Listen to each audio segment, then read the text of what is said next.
Matthieu, chapitre 19. Lorsque Jésus eut fini de prononcer ces paroles, il quitta la Galilée et alla dans le territoire de la Judée, de l'autre côté du Jourdain. De grandes foules le suivirent, et là il guérit les malades. Les pharisiens l'abordèrent et, pour lui tendre un piège, ils lui dirent: Est-il permis à un homme de divorcer de sa femme pour n'importe quel motif? Il répondit: N'avez-vous pas lu que le Créateur, au commencement, a fait l'homme et la femme et qu'il a dit: C'est pourquoi l'homme quittera son père et sa mère et s'attachera à sa femme, et les deux ne feront qu'un.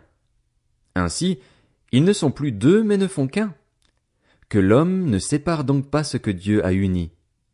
Pourquoi donc, lui dirent-ils, Moïse a-t-il prescrit de donner une lettre de divorce à la femme lorsqu'on la renvoie? Il leur répondit: C'est à cause de la dureté de votre cœur que Moïse vous a permis de divorcer de vos femmes. Au commencement, ce n'était pas le cas. Mais je vous le dis, celui qui renvoie sa femme, sauf pour cause d'infidélité, et qui en épouse une autre commet un adultère. Et celui qui épouse une femme divorcée commet un adultère. Ses disciples lui dirent: Si telle est la condition de l'homme vis-à-vis de la femme, il vaut mieux ne pas se marier. Il leur répondit: Tous ne comprennent pas cette parole, mais seulement ceux à qui cela est donné.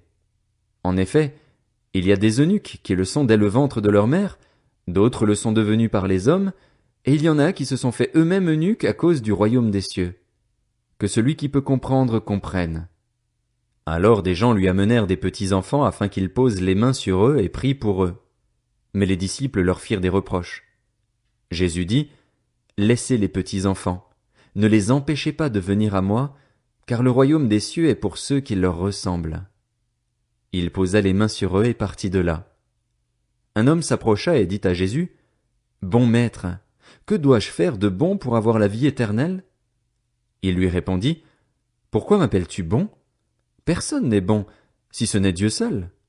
Si tu veux entrer dans la vie, respecte les commandements. Lesquels? Lui dit-il. Et Jésus répondit: Tu ne commettras pas de meurtre. Tu ne commettras pas d'adultère. Tu ne commettras pas de vol. Tu ne porteras pas de faux témoignages.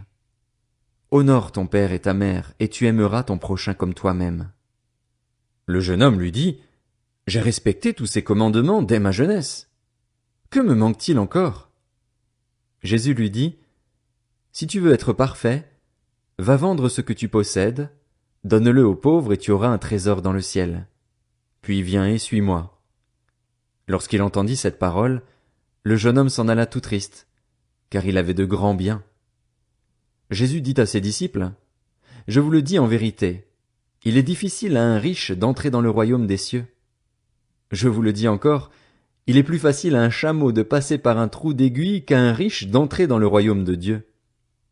Quand les disciples entendirent cela, ils furent très étonnés et dirent: Qui peut donc être sauvé? Jésus les regarda et leur dit: Aux hommes cela est impossible, mais à Dieu tout est possible. Pierre prit alors la parole et dit: Voici, nous avons tout quitté et nous t'avons suivi. Que se passera-t-il pour nous? Jésus leur répondit: Je vous le dis en vérité, quand le Fils de l'homme, au renouvellement de toutes choses, sera assis sur son trône de gloire, vous qui m'avez suivi, vous serez de même assis sur 12 trônes et vous jugerez les 12 tribus d'Israël. Et toute personne qui aura quitté à cause de moi ses maisons ou ses frères, ses sœurs, son père, sa mère, sa femme, ses enfants ou ses terres, recevra le centuple et héritera de la vie éternelle. Bien des premiers seront les derniers et bien des derniers seront les premiers.